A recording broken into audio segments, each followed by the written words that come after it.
Le thème de notre débat, c'est est-ce que Allah, le Dieu de l'islam, le Seigneur de la Kaaba, écoutez-moi très bien, le Seigneur de la Kaaba, c'est-à-dire que le Dieu qu'on va adorer dans ce petit cube noir, où on fait les 7 tours, qui représentent les 7 planètes, l'astrologie, les 7 tours qu'on fait autour de cette maison noire, ce Dieu qui demande de l'embrasser.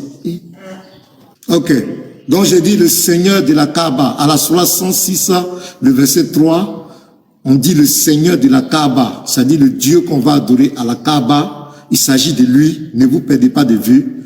Est-ce que ce Dieu-là, est-ce que c'est l'Éternel, le Dieu d'Israël? Voici la problématique. Donc ce que je vais vous dire, mes bien-aimés, vous devez comprendre que l'islam, dans tout son dogme, l'islam est à la recherche de la légitimité, depuis son Dieu. Ce Dieu-là, le Seigneur de la Kaaba, là, il veut se faire passer pour l'Éternel, le Dieu d'Israël. Quand on cherche la légitimité, c'est de chercher ce qui est conforme à la loi, à la justice, à la raison et aux règles établies. Donc, le fait que le Dieu de l'islam, le Seigneur de la Kaaba, veut se faire passer pour le Dieu d'Israël, il est en train de nous dire que le Dieu d'Israël est le Dieu de vérité. C'est parce qu'il est véridique. Parce qu'on essaie de copier, usurper l'identité de quelqu'un qui est bien. Donc, nous allons vous montrer clairement avec les preuves ce soir que Allah, le Dieu de la Kaaba, le Seigneur de la Kaaba, qui demande aux gens de l'adorer forcément en arabe et de prendre une direction vers la Kaaba, ce Dieu-là n'est pas l'Éternel des armées. Qu'est-ce que nous allons faire? Nous allons prendre Allah au mot. Dans le Coran, il se présente que c'est lui qui a révélé l'évangile, c'est lui qui a révélé la Torah, les Zabour et tous les livres des prophètes. Il se présente. Donc, qu'est-ce que nous allons faire? Nous allons démontrer clairement, nous allons faire parler Allah, nous allons faire parler l'Éternel des armées, nous allons faire parler les prophètes. Les prophètes, nous allons les faire parler. Est-ce que c'est Allah qui vous a véritablement envoyé? Nous allons les écouter. C'est même, et le dogme des musulmans disent que Jésus était musulman, que les apôtres de Jésus étaient musulmans. Nous allons aussi les interroger. Est-ce que c'est Allah qui les a envoyés? Nous allons donner les preuves. Je vous rassure, ne vous y méprenez pas. Le Adam dont parle le Coran n'a rien à voir avec le Adam dont a révélé Moïse. Le Noé dont parle le Coran n'a rien à voir avec le Noé dont a révélé Moïse. Le Abraham, ce n'est pas le même Abraham. Ce n'est même pas le même Moïse. Ne vous y méprenez pas. Ce n'est pas le même Jésus. Ce n'est pas le même Jésus. Issa, ce n'est pas Jésus. Même la mère de Jésus, Marie, ce n'est pas la même. Donc nous allons interroger les Écritures. Ça sera tellement extraordinaire. Nous allons aller pas à pas. Nous allons vous montrer comment la Torah a été révélée. Et quel est le Dieu qui a révélé la Torah. Le Dieu qu'Abraham adorait. Nous allons parler de lui. Et nous allons nous poser des questions. Est-ce que ce Dieu-là, c'est vraiment le Dieu, c'est vraiment Allah? Donc ça sera très factuel. Et dans les questions, il y aura des petites questions simples. Mais ça va chauffer. Mais la vérité sera dite aujourd'hui. Le Dieu du Coran, appelez-le comme vous voulez, le Seigneur de la Kaaba, n'a jamais été le Dieu d'Israël. Et aujourd'hui, quand on va sortir de ce débat, tout sera clair dans l'esprit de tous. Donc, soyez sereins. Je laisse le mic, les 20 minutes, les 20 secondes, je laisse et je reviens maintenant tout à l'heure dans les preuves factuelles. Merci. Vas-y. Bismillahirrahmanirrahim wa salatu wassalamu ala rasulillah. Al-Hayy, ladhi la yamout. On adore le vivant, celui qui ne meurt jamais. Or, eux, ces gens-là nous prêchent un Dieu qui meurt, qui se fait tuer par sa propre créature, qui, juste après ça, pardonne leurs péchés. Mais finalement, en fait, ces gens-là vont te dire que non, c'est pas le Dieu fait chair qui est mort sur la croix, mais c'est simplement un homme. Et ensuite de ça, ils vont te dire que Dieu est sorti d'une femme, et ceci, cela. Ça, ils ne peuvent pas le prouver, non seulement dans leur texte, mais en plus de ça, dans la croyance des prophètes. Ça veut dire leur texte, leur croyance plutôt, elle n'existe dans aucune croyance prophétique. Ça veut dire que vous prenez Abraham, Moïse et tout le reste des prophètes, ils n'ont absolument pas cette croyance-là d'un Dieu qui sort d'une femme. Un Dieu qui fait ses besoins. Ça n'existe pas dans la croyance des Juifs. Tu vas voir Moïse tout de suite, là, tu lui dis, écoute, mon Dieu, moi, il est sorti d'une femme. Il te met une tarte comme t'as jamais goûté. Surtout Moussa, il avait une force de frappe d'ailleurs très puissante. Donc, non, cette croyance-là d'un Dieu qui sort d'une femme, tout ça, ça n'existe pas chez nous. Et ça n'existe pas dans aucune croyance monothéiste. Ça, c'est votre croyance à vous, païenne, qui n'existe nullement dans la Torah d'ailleurs. et nullement dans les 4 évangiles et même la suite du Nouveau Testament. Deuxièmement, oui, Allah c'est le Seigneur de la Kaaba. Si tu dis que ton Dieu ce n'est pas le Seigneur de la Kaaba, ça veut dire que ton Dieu n'est pas le Dieu de toutes choses. Et là, c'est catastrophique. Encore une fois, tu fais une introduction qui est catastrophique. Ensuite de ça, bien sûr que le Dieu biblique est faux. Bien sûr que le Dieu biblique est faux. Il y a des versets qui sont bons, mais il y a des versets catastrophiques, comme le verset où on te dit que Dieu, il va envoyer sa sainte milice à tuer des femmes, tuer des femmes enceintes, et tuer le bébé à l'intérieur. Non, ça, ce n'est pas la croyance islamique. Bien sûr que non, encore heureux même, je dirais. Non, ce n'est pas la croyance islamique qu'un prophète fasse du shirk. Bien sûr que non. Dieu a envoyé des prophètes pour guider les gens, non pas pour égarer les gens. Dans ces cas-là, ça veut dire que Dieu envoie un prophète qui égare. Donc Dieu choisit mal ses prophètes. Mais c'est catastrophique. Ça, non, bien sûr que non, ce n'est pas notre croyance. Ensuite de ça, oui, non, notre Dieu n'est pas un Dieu qui envoie des gens à leurs enfants. Comme Jérémie 19:9. Non. Donc bien sûr que nous, on n'a pas cette croyance-là. D'autant plus que tu dis, oui, Allah n'est pas le Dieu de la Bible. Mais en fait, tu pars du postulat que la Bible est vraie. Mais qui t'a raconté cette bêtise? Qui t'a dit que cette Bible-là est une Bible véridique, que c'est la parole de Dieu? Ta Bible à la massorétique que tu utilises n'est absolument pas la même que la Septante, que les apôtres ont utilisée. Il y a je ne sais combien de contradictions entre la Septante et la massorétique. Donc tu te bases sur une Bible qui n'est même pas la vraie parole de Dieu, vu que la Septante contredit la Bible massorétique, que les apôtres eux-mêmes l'ont utilisée. Donc tu te bases sur quelle Bible pour dire que déjà ta Bible c'est la parole de Dieu déjà? Que la Bible elle vient de ton Dieu d'Israël. Tu te bases sur quoi déjà? Ta Bible se contredit elle-même. Si tu dis que le Coran contredit la Bible, oui d'accord, ok.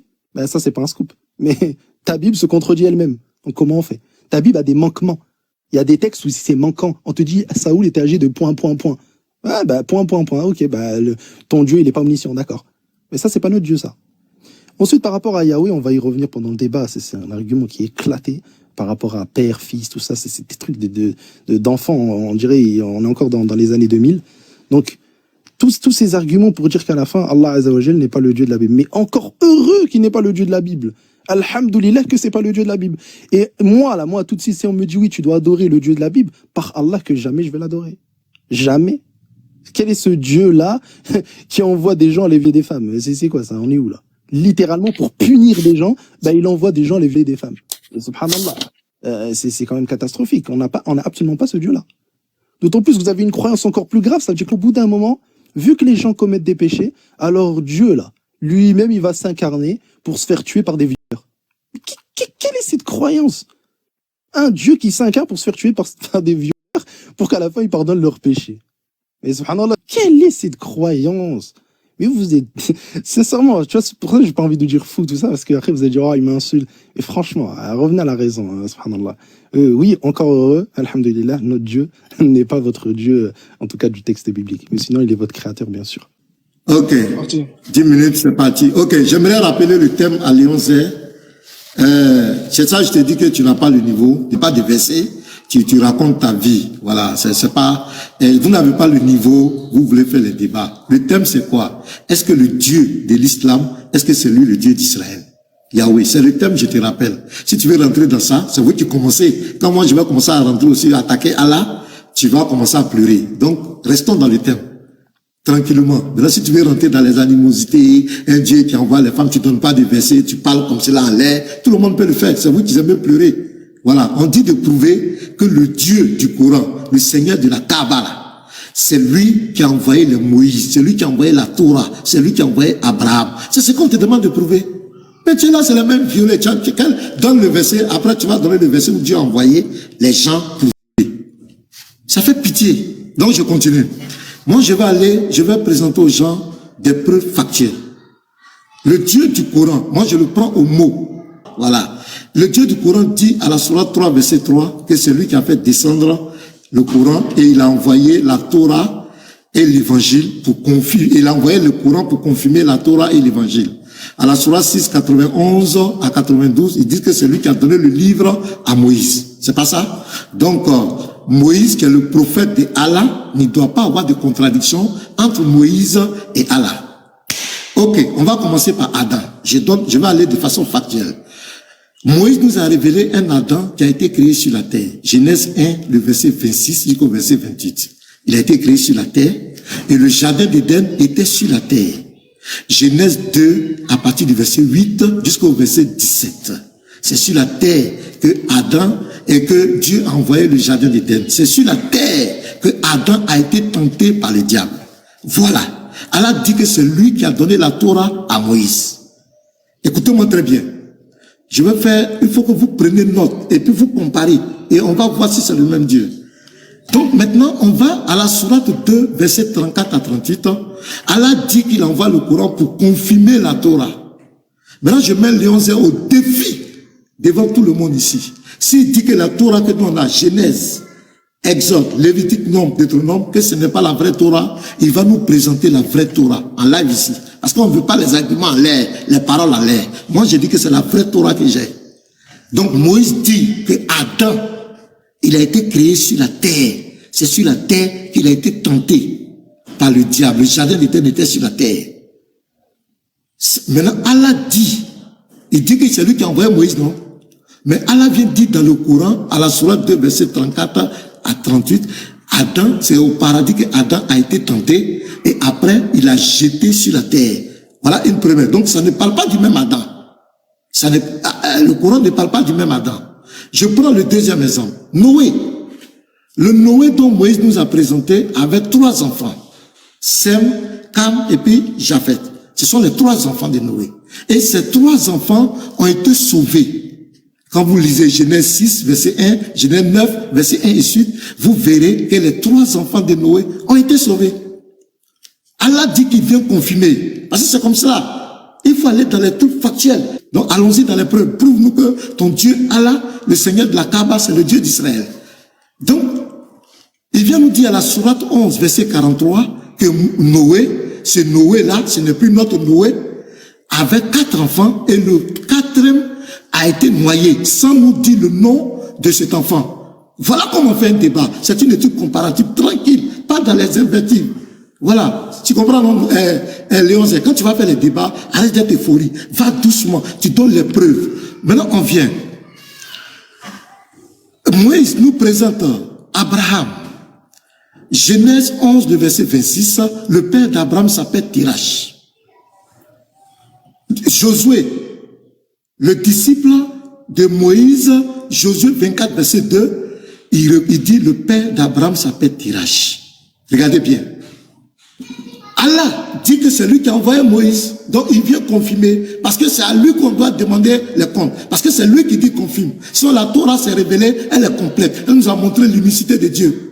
On n'a même pas besoin de l'islam pour connaître qui est Dieu, pour connaître la morale, comment on doit vivre avec les gens. Quand vous lisez Matthieu 22, verset 36 à 40, Jésus nous a dit, tu aimeras l'Éternel ton Dieu de toute ta force, de tout ton esprit, de tout ton cœur. Et tu aimeras ton prochain comme toi-même. Aucune loi ne peut amener une réforme à ça.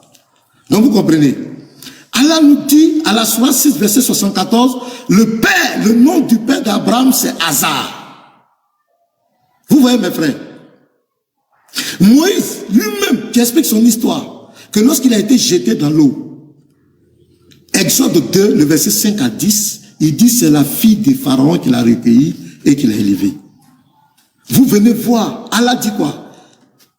Sourate 28, verset 9, c'est la femme de Pharaon qu'il a recueillie. Il y a un menteur quelque part. Parce que la Torah ne peut pas mentir. Donc mes bien-aimés, on va aller, regardez, Allah dit que c'est lui qui a révélé la Torah à Moïse. Nous allons voir où est-ce que la Torah a été révélée à Moïse. Après, nous allons voir Abraham. Regardez, Exode 34. Exode 34. Voilà comment on fait un débat. Léon, arrête tes euphories. Exode d'abord, on va prendre. Voilà, vas-y. Il faut commencer. Prends d'abord Exode 33. Exode 33, à partir du verset 17.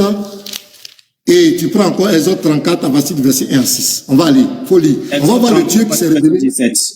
L'Éternel dit à Moïse, je ferai ce que tu me demandes, car tu as trouvé grâce à mes yeux et je te connais par ton nom. Je continue? 18. Oui, 18, vas-y, lis Fais-moi voir ta gloire. L'Éternel répondit, je ferai passer devant toi toute ma bonté et je proclamerai devant toi le nom de l'Éternel. Je fais grâce à qui je fais grâce et miséricorde à qui je fais miséricorde. L'Éternel dit, tu ne pourras voir ma face, car l'homme ne peut me voir et vivre. verset 21, l'Éternel dit, voici un lieu près de moi, tu te tiendras sur le rocher. Quand ma gloire passera, je te mettrai dans un creux du rocher et je te couvrirai de ma main jusqu'à ce que j'ai passé. Et lorsque je retournerai ma main, tu me verras par derrière, mais ma face ne pourra pas être vue. Amen. Attends, question. Ce Dieu qui parle à Moïse ici, là, est-ce que c'est Allah? Est-ce que c'est le Dieu de l'islam? Voilà des choses que tu dois régler. Léonzé, moi je vais t'emmener en haut. Ce Dieu qui parle avec Moïse ici, là. Maintenant, va au verset 34. Il va donner maintenant la Torah. Parce que verset 1er. Oui.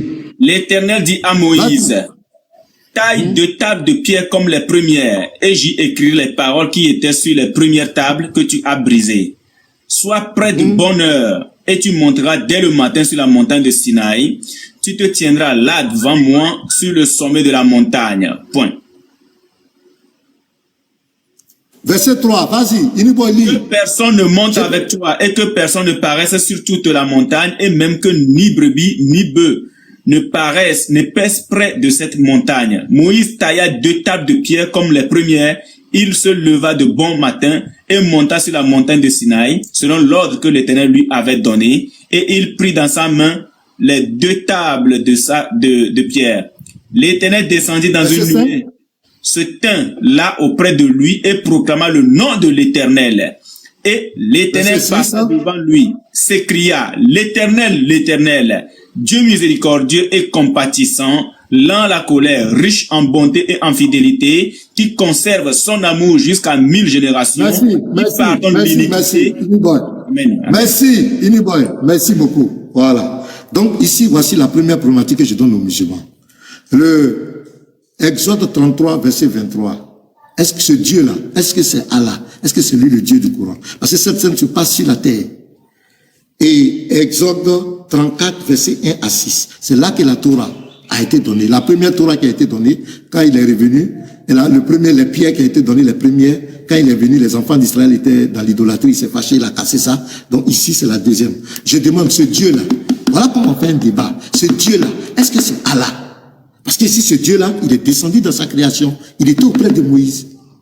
Tu as compris? Parce que Allah dit là-bas dans le Coran que c'est lui qui a révélé la Torah à Moïse. Voilà l'histoire de Moïse ici. Donc voici des réponses, des questions que tu dois répondre. Je reviendrai encore. En fait, Pasteur Ménard, miskin, en fait, c'est ça le problème, c'est qu'il maîtrise même pas le Coran, il veut rentrer dans le Coran. Déjà qu'il maîtrise pas la Bible, il veut rentrer dans le Coran et expliquer le Coran. C'est quand même catastrophique. Il a cité la sourate 3 où Allah Azza wa Jal, il parle de le Coran et la Tawrat. Mais quand il parle du Coran, il te dit, il a envoyé avec la vérité. Pourquoi Allah, il te dit qu'il a envoyé avec la vérité? Et pourquoi Allah, il a appelé le Coran Al-Furqan, le discernement? Pour quelle raison? Parce que ici, justement, déjà par rapport au confirmé, déjà c'est une erreur monumentale. À quel moment dans le Coran on te dit que Allah il confirme toute la Torah? À quel moment? On te dit que dans la sourate 275 et 279 que les enfants d'Israël ils ont falsifié, qu'Allah il a donné la garde du livre aux enfants d'Israël dans la sourate 5 versets 46, 47, 48. Qu'est-ce que tu racontes? Donc ici, on parle de quoi quand on dit confirmé? On parle de le tawhid, donc le monothéisme. On parle des prophètes, le nom des prophètes, etc., comme Moïse, Abraham, etc. Et on parle aussi de la prophétie de Mohammed alayhi salam. Donc on parle juste de ça, de la confirmation, c'est juste ça. Il n'y a pas de on confirme tout. C'est faux ça, vu que le Coran contredit justement la Torah et vos quatre évangiles qui ne veulent absolument rien dire. Donc par rapport à Aaron, exemple dans Exode 32, on te dit que c'est Aaron qui a fabriqué le veau d'or. Or dans le Coran, on te dit que c'est Samuel qui a fabriqué le veau d'or. En plus, tu as fait une erreur gravissime. T'as cité Exode 34 et t'as dit que c'était l'Éternel qui est venu parler à Moïse ici. Mais quelle erreur monumentale! N'as-tu pas lu Nombre 12 où on te parle de l'Éternel qui descend dans une nuée? Ici, c'est l'ange de l'Éternel. Les Juifs, ils interprètent pas du tout comme toi, païen que tu es. Les Juifs te disent ici, c'est l'ange de l'Éternel qui représente l'Éternel. Donc vu que c'est l'ange de l'Éternel qui représente l'Éternel, ça, y a pas de problème. Pour les Juifs, l'ange de l'Éternel, c'est l'ange Gabriel. Donc Gabriel, c'est celui qui va justement s'adresser au prophète pour lui transmettre un message. Il y a aucun problème avec ça. Et non seulement, et d'ailleurs, en plus, pourquoi tu parles de Exode 34 ou Exode 33 comme si Exode 33 ou 34 ou 36 ou 38 ou n'importe, c'était une preuve. Prouve-moi que ton texte est véridique. Qu'est-ce que tu racontes? Tu me dis, Exode 34 dit, Allah dit. Oui, d'accord, mais prouve déjà que ton texte il est véridique. Nous, on te dit que Mohammed, il a prétendu à la prophétie. il a fait des miracles et il a fait des prophéties. Vu qu'il a fait ça, selon le Deutéronome 13 d'ailleurs, Deutéronome 13, on te dit quoi? Si un prophète ici vient, il fait des miracles, et il fait des prophéties, et il est mort dans la croyance du vrai Dieu, ça veut dire le Dieu d'Abraham. Et d'ailleurs, il y a un consensus chez les Juifs, on te dit que Mohammed a prêché le vrai Dieu. Les Juifs te disent ça, Mohammed a prêché le vrai Dieu. Les catholiques, même eux qui représentent, on va dire, la masse des chrétiens aujourd'hui, te disent que Mohammed a prêché le vrai Dieu. Mais s'il a prêché le vrai Dieu, le Dieu d'Abraham, d'Isaac et de Jacob, etc., dans ces cas-là, ça veut dire que Mohammed est mort en prêchant le vrai Dieu, le monothéisme pur, en écartant les 360 divinités et en te disant que Allah est le seul vrai Dieu. Donc ton argument, il est catastrophique. Les Juifs eux-mêmes affirment qu'on adore le même et vrai Dieu. Par contre, il vous dit que vous êtes des idolâtres. Bizarrement, quand Jésus il va dire nous adorons ce que nous connaissons car le salut vient des Juifs, les mêmes Juifs te disent que toi t'es un idolâtre car tu n'adores pas le vrai Dieu. Ah oui. Par contre, les musulmans ils vont te dire qu'on adore le vrai Dieu et ça c'est problématique pour toi. Deuxièmement, tu m'as dit que j'ai pas cité de verset dans Isaïe, le texte de violer. Mais encore, j'étais dans l'introduction. Là, je suis dans le développement. Et là, le développement, justement, je vais dire à Nino de m'afficher Isaïe 13 et on va faire un développement là-dessus. Et là, ça va être catastrophique pour toi. Parce que tu as dit non, mais non, bien sûr que si. Dieu, pour nous, n'a pas envoyé des gens aller violer des femmes. Non, bien sûr, ça, faut en parler. Toi, tu dis non, faut pas en parler. Non, je vais t'attraper là-bas. Prends-moi, Nino, s'il te plaît, Isaïe 13, s'il te plaît. Isaïe 13, 16. Isaïe, ouais, du début. Prends-moi on va faire verset par verset. Parce que là, c'est catastrophique. Il nous dit, oui, pourquoi, Allah, il contredit la Torah. Oui, il a révélé la Torah, mais qui t'a dit qu'il a révélé toutes ces bêtises qu'il y a à l'intérieur? Absolument pas. Des erreurs monumentales. D'ailleurs, comme il s'appelle, là, dans Acte 6, là, ou Acte 7, Thomas, avec le Saint-Esprit, il fait une erreur grave dans Acte 7 par rapport à Genèse. Même lui, il est même pas d'accord avec Genèse, frère, subhanallah. Donc tu me parles de qui contredit qui? Thomas, dans Acte 7, il contredit la Torah. Franchement, là, les arguments pétés. Nino, prends-moi Isaïe 13, s'il te plaît. On va prendre les 5 dernières minutes avec Isaïe 13, au moins il comprend un peu. Le sujet, c'est est-ce que Allah c'est le Dieu d'Israël? Bien sûr. Allah Azza wa Jalla, il te le dit dans le Coran qu'il est le Dieu d'Abraham, d'Isaac, d'Ismaïl, de Jacob et de tous les prophètes. Donc, bien sûr. Donc, regardez bien. On nous dit quoi ici? Oracle sur Babylone. Donc là, c'est une prophétie. C'est Thomas. C'est qui alors? Il me semble, je me rappelle plus c'est qui dans Acte. Regarde, hein, on te dit quoi? Oracle sur Babylone. Donc ça, c'est une prophétie. Ok, une prophétie. Étienne, exactement, Étienne, pardon. Donc, oracle sur Babylone. Sur une montagne, et voilà, recule un petit peu, nu dresser une barrière, élever la voix, etc., etc. Au verset 3, on te dit quoi? J'ai donné des ordres à ma sainte milice. J'ai appelé les héros de ma colère. Ok? Ceux qui se réjouissent de ma grandeur. On entend une rumeur sur les montagnes comme celle d'un tumulte nombreux. On entend un tumulte de royaumes, de nations rassemblées. L'Éternel des armées passa en revue l'armée qui va combattre. Donc cette armée qui va combattre, c'est sa sainte milice. C'est des saints ici. Ok? On te dit quoi? Continue un petit peu en bas, descends. Voilà. Le verset 11, enfin verset 10. Écoutez, déjà juste le verset 9. Voici le jour de l'Éternel arrive, jour cruel, jour de colère et d'ardente fureur, qui réduira la terre en solitude et en exterminera les pécheurs. Etc. Bon, le verset 10, on s'en fout. Le verset 11, je punirai le monde pour sa malice et les méchants pour leurs iniquités. Je ferai cesser l'orgueil des hautains et j'abattrai l'arrogance des tyrans. Ok? Et là, il te dit, je rendrai les hommes plus rares que leurs fins, etc. Verset 13, c'est pourquoi j'ébranlerai les cieux et la terre sera secouée sur sa base par la colère de l'Éternel des armées, hein, ton Dieu. Au jour de son ardente fureur, il va faire quoi? Tous ceux qu'on trouvera seront percés et tous ceux qu'on saisira tomberont par l'épée. Leurs enfants seront écrasés, hein, pasteur? Hein, ça c'est ton doux Jésus, ça, tu vois, ça c'est Jésus là. Il te dit quoi? Les enfants seront écrasés sur leurs yeux, leurs maisons seront pillées et leurs femmes violées. Qui les a excités? Oh, voici, j'excite contre les Mèdes. Donc c'est ton Dieu Jésus là qui va exciter sa sainte milice à aller violer femmes, tuer des enfants. Descends-moi le verset 18, s'il te plaît, c'est intéressant. De leurs arcs, ils abattront les jeunes gens et ils seront sans pitié pour le fruit des entrailles. Ah, ils vont être sans pitié pour les femmes enceintes. Hein. Et leur œil n'épargnera point les enfants.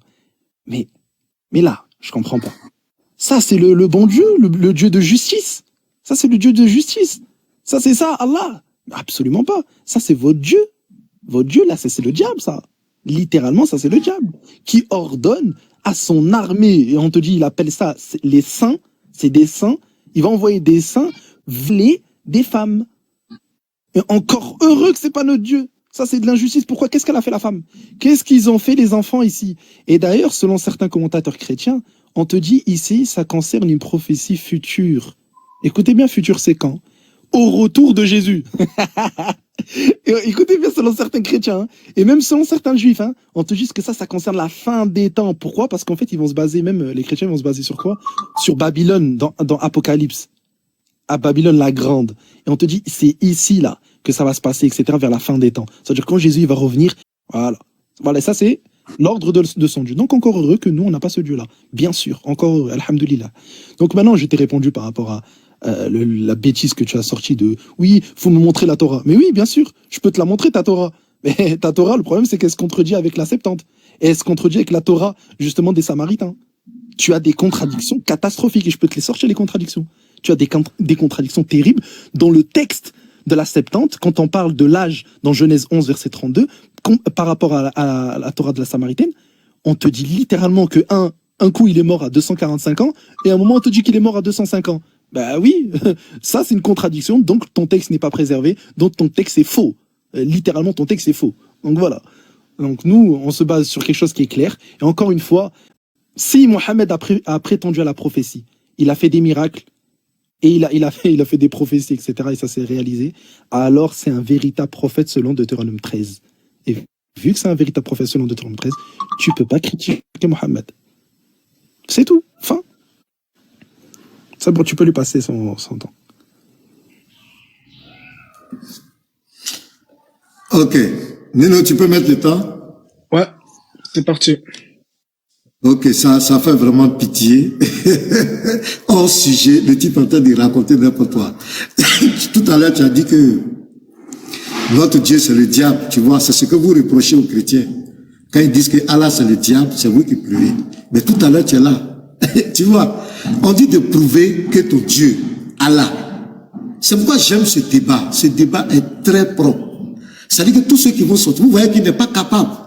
Il est là, il tombe dans les invectives. Oui, c'est Dieu, tu as vu la loi, Dieu a donné l'ordre à quelqu'un d'aller une femme. Ça fait pitié. Ça fait vraiment pitié.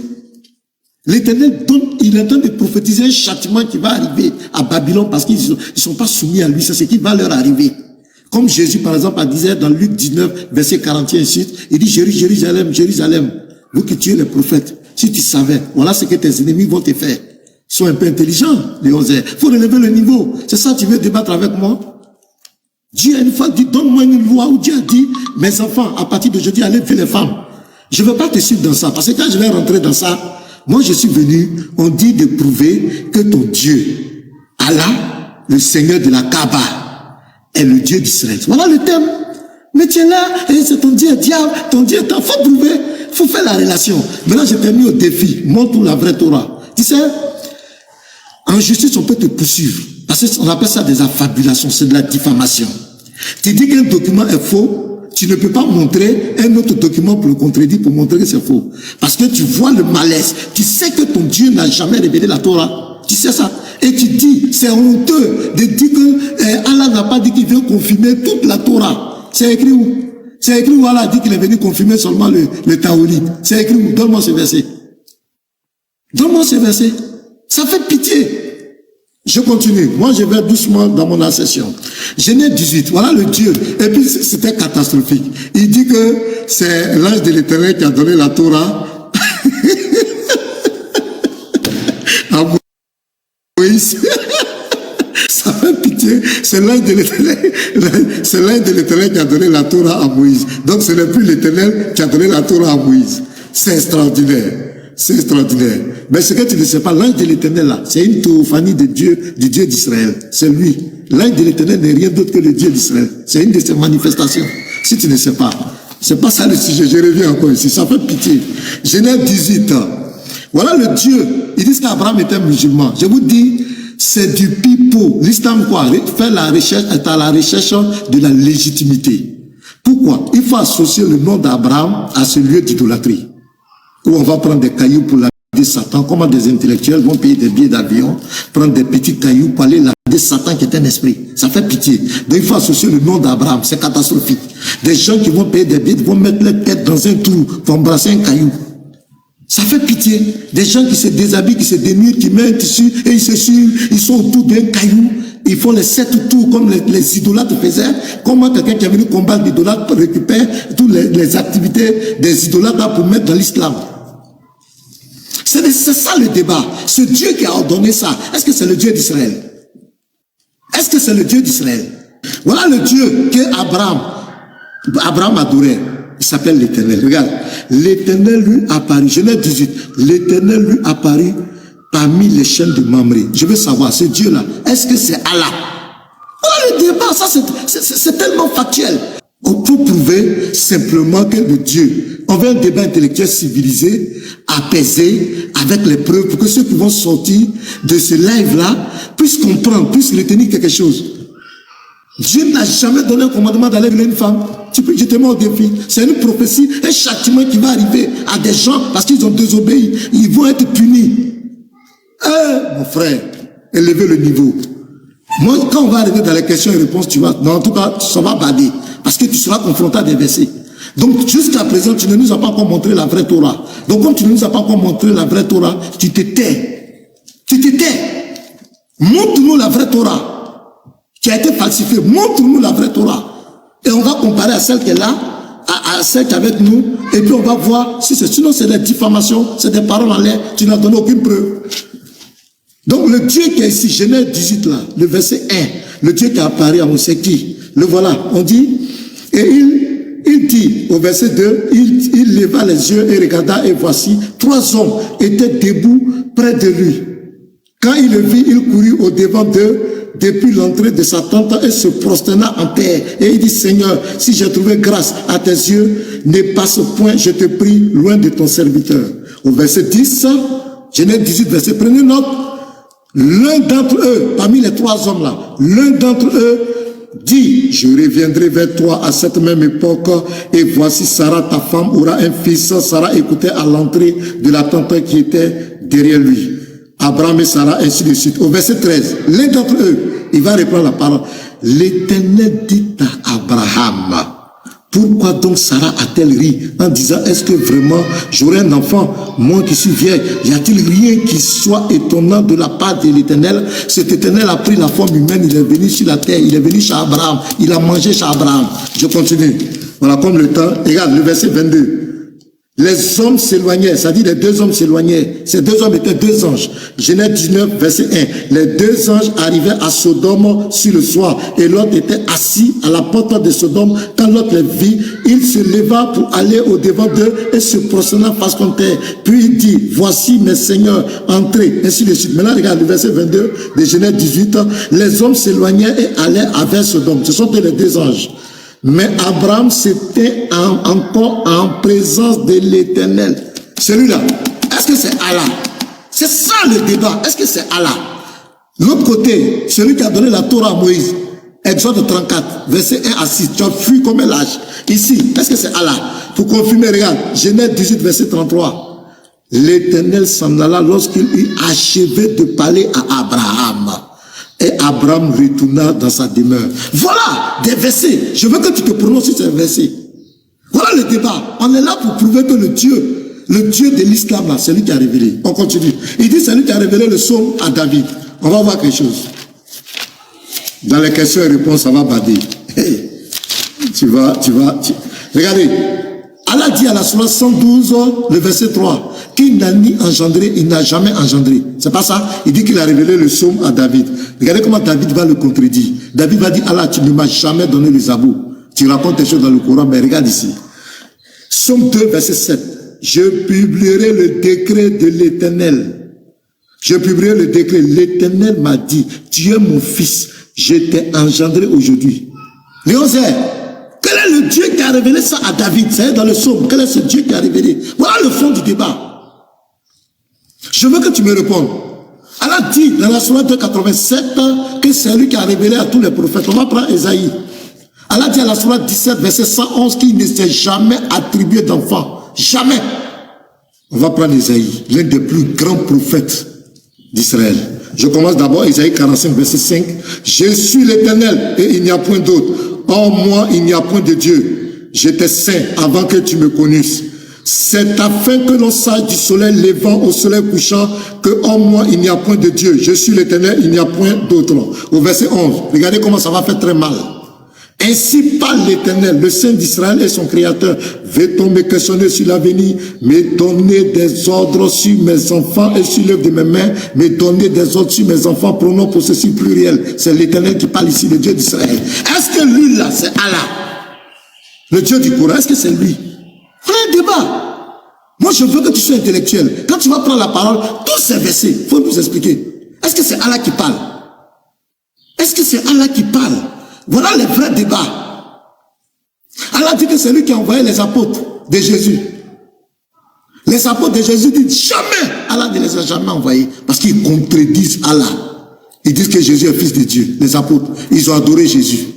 Les apôtres, ils ont tous dit que Jésus est mort et il est ressuscité. Ils sont tous morts en martyr pour ce message. Ils ont tous contredit Allah. Et d'ailleurs, il y a un qui nous a dit dans 1 Jean 2, le verset 22 à 24, il dit celui qui nie le Père et le Fils, c'est l'antéchrist. Donc l'apôtre Jean dit que Allah est un antéchrist. L'islam, le Mohammed, ce sont des antéchrists. Parce qu'ils nient le Père et le Fils. Comment Allah peut-il dire que c'est lui qui les a envoyés? Donc il y a des affirmations gratuites. Un Dieu qui veut se faire passer pour quelqu'un, on appelle ça l'usurpation d'identité. Tu veux te faire passer pour ce que tu n'es pas. Merci. Alors, je crois qu'il a encore pas compris. Hein. Je pense visiblement il a vraiment pas saisi. On s'en tape de ton texte biblique. Je sais pas si t'as pas compris encore. On s'en fout complètement de ton texte biblique, du début à la fin. Ok, on s'en fout. Ça y est, nous c'est le Coran. Le Coran prévaut justement sur les anciens livres. Vu que ces livres-là ont été falsifiés, alors nous on s'en tape. Et je peux sortir des falsifications terribles dont tout est versé. Tout est versé, je t'en sors plein. Donc nous on s'en tape déjà de ça. Deuxièmement, t'as eu le malheur de citer Genèse 18, et encore une fois, c'est là où on voit que ces chrétiens, en fait, ne maîtrisent rien de la terminologie de la Torah. Et c'est pour ça que les Juifs vous disent que vous êtes des païens purs. Genèse 18, on te parle de quoi? On te parle de 3 hommes ici. Et je vais mettre même la photo. Attendez, je vais mettre même l'image. Parce que vraiment, je crois qu'ils n'ont pas encore compris l'interreligieux. Attendez. Seconde. Hop. Regarde. Et le Seigneur apparut à Abraham dans le bouquet de Mamré, et l'Éternel envoya 3 de ses anges. Et ensuite de ça, regardez, attendez. Le truc, c'est que l'image, elle est petite, elle va pas s'afficher. Les Juifs, ils te disent que ici, en fait, mais j'ai envie de faire ça dans le question-réponse, mais vas-y, je te donne la réponse maintenant, vu que t'es dans tous les cas, t'es nul. Ici, c'est l'ange Raphaël qui est venu. Pourquoi? Parce que l'ange Raphaël, il veut dire quoi? Dieu guérit. Vu que dans Genèse 17, juste après, juste avant, on te dit quoi? On te dit que Abraham, il s'est fait circoncire. Et du coup, il avait mal par rapport à la circoncision. Vu qu'il était âgé, il s'est circoncis, et il avait mal. Donc, le premier verset de Genèse 18, on te dit quoi? On te dit que Dieu, il a justement fait en sorte que cette journée soit une journée très, très chaleureuse. Il y avait énormément de soleil. Donc, justement, c'était pour guérir le truc d'Abraham. Et ici, Dieu, il a envoyé l'ange Raphaël pour guérir Abraham. Et les 2 autres anges, ils se sont occupés de Sodome, justement. L'Éternel se tint devant Abraham. Oui, l'Éternel, c'est qui ici? C'est l'ange Raphaël. C'est un ange. Et ces gens-là pensent qu'Abraham, il a vraiment vu Dieu. Jésus, il te dit, personne n'a jamais vu Dieu, ni entendu sa voix, ni vu sa face. Personne. Personne n'a jamais vu Dieu. Abraham, il a vu l'Éternel maintenant, c'est nouveau ça. Et maintenant, l'Éternel, sous forme de manifestation, c'est même pas sous forme d'incarnation, sous forme de manifestation, maintenant il va manger. Subhanallah, frère. L'Éternel qui te dit qu'il a besoin de rien. Et d'ailleurs, attends, mais c'est catastrophique. Nino. Prends-moi Acte 17, je viens de penser là. Prends-moi Acte 17, s'il te plaît. Verset verset, allez, peut-être 18, je crois, il me semble, jusqu'à 23. Parce que là, il y a un truc, là, ils viennent raconter une bêtise, mais catastrophique, là, c'est terrible. C'est 17, 28 à 23. 18, ouais, à 23, un truc comme ça, si je me trompe pas. Ok, attends. Attends, en même temps, je vais vérifier. Ah, commence à partir du 17, verset 23. Commence à partir de là. Regardez, s'il vous plaît, l'ignorance. Et en plus, c'est Paul, hein. C'est Paul qui l'a. Acte 17, c'est catastrophique, frère. Il comprend pas ça, Allah, subhanallah. Allah Azza wa Jalla, il te dit, dans Surat Ad-Dariyat, وَمَا خَلَقْتُ الْجِنَّ وَالْإِنسَ إِلَّا لِيَعْبُدُونَ. Oh là là, mes frères, ça c'est, il a créé les djinns et les hommes que pour qu'ils l'adorent. Allah Azza wa Jalla, il a pas besoin d'eux. Verset 23, à partir du verset 23, s'il te plaît. Partir 23. Ma uridu minhum. Ah mais wallah, subhanallah, vraiment c'est grave, c'est grave. Donc, après, acte 17, le verset, parce que là, 23. Écoutez donc, bien. Lis-le, parce que toi tu vois un peu mieux, lis-le. Ok. Car en parcourant votre ville et en considérant les objets de votre dévotion, j'ai même découvert un autel avec cette inscription. À un Dieu inconnu, ce que vous révérez sans le connaître. C'est ce que je vous annonce. Écoutez bien ce qu'il va annoncer, écoutez bien. Le Dieu qui a fait le monde et tout ce qui s'y trouve, étant le Seigneur du ciel et de la terre, n'habite point dans des temples faits de mains d'hommes. Il n'est point servi par des mains humaines. Stop. Il n'est point servi par les mains humaines. Mais toi, tu dis qu'Abraham, il a servi Dieu. Mais qu'est-ce que c'est catastrophique? Tu dis que ton Dieu, là, Jésus, il est rentré dans le Saint-Temple. Il est rentré dans le temple, et il a mangé, etc. Mais ça, on te dit qu'il y a pas ça n'existe pas. Continue, Nino. Continue, voilà, c'est catastrophique, hein. Les gens, franchement. Donc, il n'est point servi par des mains humaines, comme s'il avait besoin de quoi que ce soit, lui qui donne à tous la vie, la respiration et toute chose. Subhanallah, continue. Il a fait que tous les hommes sortis d'un seul sang habitassent sur toute la surface de la terre, ayant déterminé la durée des temps et les bornes de leur demeure. Allah Azza wa Jalla, il descend pas sur terre. Ça s'appelle des théophanies, manifestations divines, et la manifestation n'est pas Dieu. Ici, c'est une représentation de Dieu, ici. C'est quelqu'un qui va représenter Dieu. Ce n'est pas Dieu lui-même. Prends-moi, s'il te plaît, sur la tête d'Ariyat, 51, verset 56, 57. Voilà, enseigner un petit peu. Parce que franchement, le niveau, il est catastrophique, ces gens. Et d'ailleurs, par rapport à Ésaïe, franchement, tu vas goûter, parce que t'as dit, ici, c'est une prophétie, oui, et alors? D'accord, ok, bah, c'est une prophétie, elle doit se réaliser. L'Éternel, il te dit quoi dans Ésaïe 55, justement? Il te dit, quand il parle, quand il sort quelque chose de sa bouche, ça doit se réaliser. Donc là, Dieu, il a parlé, la prophétie, elle est nécessaire. Dieu, il a parlé, c'est fini maintenant. Il peut plus revenir. Il a parlé, faut que ça se réalise. Comme tu m'as dit surat combien? Surat 51, verset 56. C'est comme quand Allah Azza wa Jalla, il dit dans le Coran, justement, que ma parole doit être réalisée, j'emplirai les hommes et les djinns en enfer. Ça doit se réaliser, il peut plus revenir sur sa part. Mais d'ailleurs, tu as parlé de djinn, tu dis que c'est un esprit. À quel moment, en islam, on te dit que les djinns, ce sont des esprits? À quel moment? On te dit que c'est un djinn, il est créé de fumée d'un feu sans fumée. Et est-ce qu'on peut pas le châtier? Ça veut dire que, écoutez bien la débilité, hein. Ça veut dire que pour lui, ben, Shaitan, quand il va aller en enfer, ben, il peut pas être châtié. Pourquoi? Parce que c'est un esprit. Il peut pas être châtié. Qu'est-ce que tu racontes? Ça veut dire que moi, je suis créé d'argile. Ben, en fait, on peut pas me jeter de la terre. Enfin, si on me jette de la terre, je peux pas avoir mal. Pourquoi? Parce que je suis créé d'argile. Donc, je peux pas avoir mal si on me jette de l'argile dessus. Mais qu'est-ce que c'est? Qu'est-ce qu'il raconte? Lui, il est créé de feu sans fumée. Même s'il goûte au feu, il se fait châtier. Il goûte aux pierres, il se fait châtier. Oui, bien sûr. Et alors, il nous problème. Qu'est-ce qu'il raconte, frère? Prends, le verset 56, écoutez bien. Je n'ai créé les djinns et les hommes que pour qu'ils m'adorent. Wama uridu minhum rizqin wama uridu ay yut'imun. Yut'imun. Lis le verset 57, s'il te plaît. Ad-Dariyat, c'est sur 51. Hein? Verset 57. Là, tout en haut à gauche, Nino.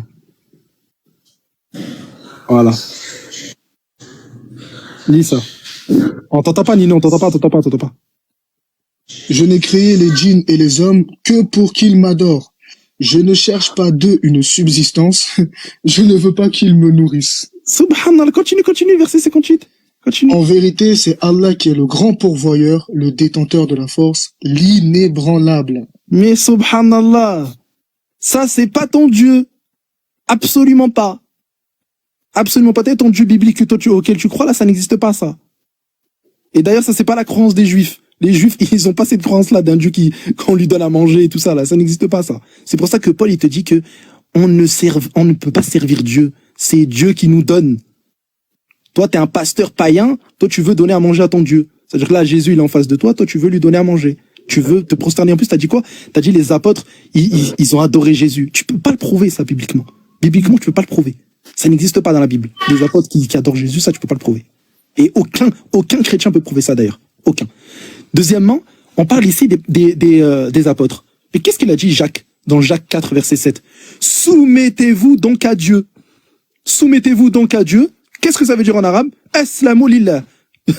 C'est très clair. La racine de quoi? Islam. Aslam. Muslim. Donc tu te soumets. T'es musulman ici. Donc les apôtres, ils te disent littéralement de se soumettre à Dieu. Et jamais il va te dire de se soumettre à Jésus. Ça n'existe pas, ça. Jacques, jamais il va te le dire, ça. Troisièmement, mais ta croyance, c'est quoi? Parce que si on prend le 1 Corinthiens 15, je vais terminer sur ça, 1 Corinthiens 15, verset 24, jusqu'à 28, on te dit que Dieu ne peut être soumis. Il est évident que celui qui lui a soumis toute chose est excepté de toute soumission. Au verset 28, ça veut dire que Jésus, ton Dieu fait chair, hein. Encore une fois, il va falloir me prouver à quel moment ton Dieu, là, c'est la croyance des Juifs, un Dieu qui s'incarne, ça va falloir me le prouver. Et ensuite de ça, on te dit qu'ici, Jésus, lui, par contre, il va être soumis à ce Dieu qui peut pas être soumis. Mais c'est quelle croyance, ça? Va voir Abraham, maintenant, dis-lui, ouais, ma croyance, c'est que mon Dieu, il est soumis, mais il est soumis à notre Dieu. Merci. Bon, maintenant, on passe question-réponse? Du coup, on passe aux questions-réponses, là. C'est bon? Ouais. Un instant. Pasteur, j'espère que t'es chaud, là, parce que là, je vais vraiment attaquer, là.